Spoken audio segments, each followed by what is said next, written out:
इसके बाद में आपकी शनि की अगर बात की जाए तो शनि आपका पराक्रमेश है और सप्तमेश है। पराक्रमेश और सप्तमेश चतुर्थ भाव में होने के कारण और वृश्चिक के घर में होने के कारण जातक को विवाह के बाद राजयोग होता है और जातक को बहुत बड़ी सफलता विवाह के बाद होती है। अगर मैं विवाह की बात करूं तो आपका पश्चिम दिशा में विवाह होता है, दक्षिण दिशा में भी विवाह के कई संयोग मिलते हैं। पारिवारिक जीवन स्तर बहुत अच्छा रहता है। विद्या, बुद्धि, संतान, सम्मान, इनसे आपको लगभग 70% तक सफलता प्राप्त होती है, क्योंकि गुरु चांडाल दोष बना हुआ है। जब भी जीवन में गुरु चांडाल दोष बन जाता है जातक के जन्मांक में, और ये गुरु चांडाल दोष अष्टम भाव में बैठा हो, तो जातक को सबसे ज़्यादा समस्या कहाँ आती है? उसको समस्या आती है कि उसको कोई पथ प्रदर्शक नहीं मिलता है, उसको कोई गाइडर नहीं मिलता है जो कि ये बताए कि हमें कहाँ काम करना चाहिए, कैसे काम करना चाहिए। उसके जीवन के साथ बहुत बड़े बड़े नुकसान होते हैं। जो उसके अपने लोग हैं उनके द्वारा भी उनको बड़ा नुकसान होता है, जैसे जेवरात का नुकसान हो जाता है, पैसे का नुकसान हो जाता है, अच्छे लोगों का अभाव होता है, नीति न्याय संगत उसके पास लोग नहीं होते हैं।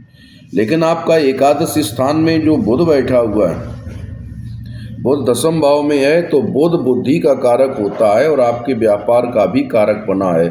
इस आधार पर जातक बुद्धि के बल पर राजाओं के तरीके से जिंदगी जीता है।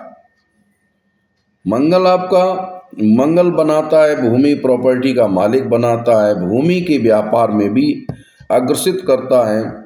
तो इनको आधार मान करके ऐसे आप कह सकते हैं कि बुद्धि के बल पर जातक राजा के तरीके से जीवन अपना चलाएगा। अगर मैं नवांश की बात करूं तो नवमांश में अष्टम भाव में शुक्र बैठा हुआ है, मंगल के घर में बैठा हुआ है, तो ऐसा ये सूचना देता है कि पत्नी को कई प्रकार के रोगों से परेशान करेगा। छठवें भाव में स्वग्रही शनि है, जातक को पराक्रमी बनाता है और राजनीति के भी बहुत अच्छे योग तैयार करता है। जिस भी जातक की कुंडली में मकर या कुंभ का शनि और छठवें स्थान पर बैठा है, तो ऐसे जातक का राजनीति का बहुत अच्छी सफलता देता है। द्वितीय भाव में मंगल का होना और छठवें भाव में शनि का होना, आठवें भाव में विलासता के मालिक शुक्रदेव का होना जो कि भाग्येश हैं, ये राजनीति के बहुत अच्छे योग तैयार करते हैं। इधर गुरु आपका नवांश में भी मकर का गुरु हो गया है, तो गुरु बल यहाँ भी कमज़ोर है। इसका मतलब है कि आपको गुरु बल अपना मजबूत करना पड़ेगा। गुरु बल के लिए आप गुरुवार का व्रत करें, ज़्यादातर कुछ न कुछ अपने शरीर में पीले कारक की वस्तुएं रखें और गुरु मंत्र का जाप करें। भगवान भोलेनाथ का रुद्र का अभिषेक समय समय पर करते रहें। इस आधार पर आपको बहुत बड़ी सफलता प्राप्त हो जाएगी। शनि और चंद्रमा की युति नवांश में आपके नवम भाव में बैठी हुई है, तो ये भाग को कमज़ोर करती है। जैसे कोई व्यक्ति 98% तक पास हो जाता है और 2 नंबर से वो फेल हो जाता है। ऐसी स्थिति कब जातक के जीवन में क्रिएट होती है? जब उसका शनि, केतु और चंद्रमा की युति बनती है।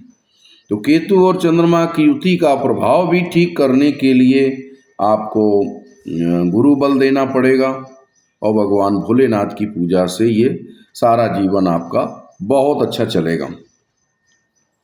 वृष राशि का चंद्रमा है, आपकी वृषभ राशि है, और अगर मैं वृषभ राशि की गणना करूं तो मीन राशि उसकी 11वीं राशि है। तो आपके लिए इस समय राशि फल आपका बहुत अच्छा चल रहा है, इसमें कोई कमी नहीं है। अगर मैं चंद्र कुंडली को आधार मान करके चर्चा करूं तो आपका इसमें भी राहु और गुरु की युति पराक्रम भाव में है, जो कि आपके गुरु बल को कमज़ोर कर रही है। तो गुरु बल को मजबूत करने के लिए आपको भगवान भोलेनाथ का, रुद्र का अभिषेक समय समय पर आप करते रहें, आपको बहुत बड़ी सफलता प्राप्त होगी और हर जगह आप सम्मानित पुरुष होकर के उभरेंगे। क्योंकि आपकी विंशोत्तरी की महादशा बहुत अच्छी चल रही है। आगे अगले पार्ट पर।